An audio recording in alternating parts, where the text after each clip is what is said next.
राधे राधे दोस्तों, जय श्री कृष्णा।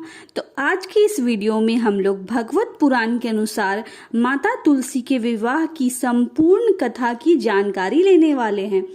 तुलसी से जुड़ी एक कथा बहुत प्रचलित है। श्रीमद् देवी भागवत पुराण में इनके अवतरण की दिव्य लीला कथा भी बनाई गई है। एक बार शिव ने अपने तेज को समुद्र में फेंक दिया था। उससे एक महा तेजस्वी बालक ने जन्म लिया। यह बालक आगे चलकर जालंधर के नाम से पराक्रमी दैत्य राजा बना। इसकी राजधानी का नाम जालंधर नगरी था।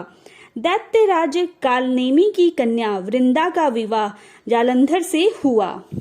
जालंधर महाराक्षस था। अपनी सत्ता के मद में चूर उसने माता लक्ष्मी को पाने की कामना से युद्ध किया, परंतु समुद्र से ही उत्पन्न होने के कारण माता लक्ष्मी ने उसे अपने भाई के रूप में स्वीकार किया। वहां से पराजित होकर वह देवी पार्वती को पाने की लालसा से कैलाश पर्वत पर गया। भगवान देवाधिदेव शिव का ही रूप धारण कर माता पार्वती के समीप गया, परंतु मां ने अपने योग बल से उसे तुरंत पहचान लिया तथा वहां से अंतर ध्यान हो गई। देवी पार्वती ने क्रुद्ध होकर सारा वृत्तांत भगवान विष्णु को सुनाया। जालंधर की पत्नी वृंदा अत्यंत पतिव्रता स्त्री थी। उसी के पतिव्रत धर्म की शक्ति से जालंधर ना तो मारा जाता था और ना ही पराजित होता था। इसलिए जालंधर का नाश करने के लिए वृंदा के पतिव्रत धर्म को भंग करना बहुत जरूरी था। इसी कारण भगवान विष्णु ऋषि का वेश धारण कर वन में जा पहुंचे, जहां वृंदा अकेली भ्रमण कर रही थी। भगवान के साथ दो मायावी राक्षस भी थे, जिन्हें देखकर वृंदा भयभीत हो गई। ऋषि ने वृंदा के सामने पल में दोनों को भस्म कर दिया। उनकी शक्ति देखकर वृंदा ने कैलाश पर्वत पर महादेव के साथ युद्ध कर रहे अपने पति जालंधर के बारे में पूछा। ऋषि ने अपने माया जाल से दो वानर प्रकट किए। एक वानर के हाथ में जालंधर का सिर था तो दूसरे के हाथ में धड़। अपने पति की यह दशा देखकर वृंदा मूर्छित होकर गिर पड़ी। होश में आने पर उन्होंने ऋषि रूपी भगवान से विनती की कि वह उसके पति को जीवित करे। भगवान ने अपनी माया से पुनः जालंधर का सिर धड़ से जोड़ दिया, परंतु स्वयं भी वह उसी शरीर में प्रवेश कर गए। वृंदा को इस छल का जरा आभास ना हुआ। जालंधर बने भगवान के साथ वृंदा पतिव्रता का व्यवहार करने लगी, जिससे उसका अस्तित्व भंग हो गया।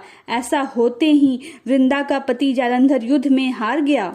इस सारी लीला का जब वृंदा को पता चला तो उसने क्रुद्ध होकर भगवान विष्णु को शिला होने का श्राप दे दिया तथा स्वयं सती हो गई।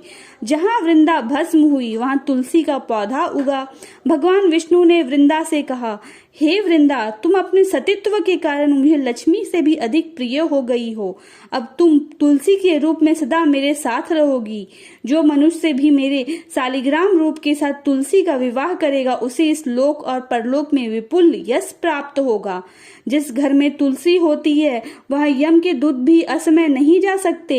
गंगा व नर्मदा के जल में स्नान तथा तुलसी का पूजन बराबर माना जाता है। चाहे मनुष्य कितना भी पापी क्यों ना हो, मृत्यु के समय जिसके प्राण मंजरी रहित तुलसी और गंगा जल मुख में रखकर निकल जाते, वह पापों से मुक्त होकर वैकुंठ धाम को प्राप्त होता है। जो मनुष्य तुलसी व आंवलों की छाया में अपने पितरों का श्राद्ध करता है, उसके पितर मोक्ष को प्राप्त हो जाते हैं। उसी दैत्य जालंधर की यह भूमि जालंधर नाम से विख्यात है। सती वृंदा का मंदिर मोहल्ला कोट किशनचंद में स्थित है। इसमें बहुत ही प्राचीन गुफा है, जिसके दर्शन करने मात्र से बहुत सारी मनोकामनाएं हमारी पूरी होती है। तो दोस्तों, अगर आपको मेरा वीडियो अच्छा लगा तो मेरे चैनल को लाइक, सब्सक्राइब और शेयर जरूर से कर दीजिएगा।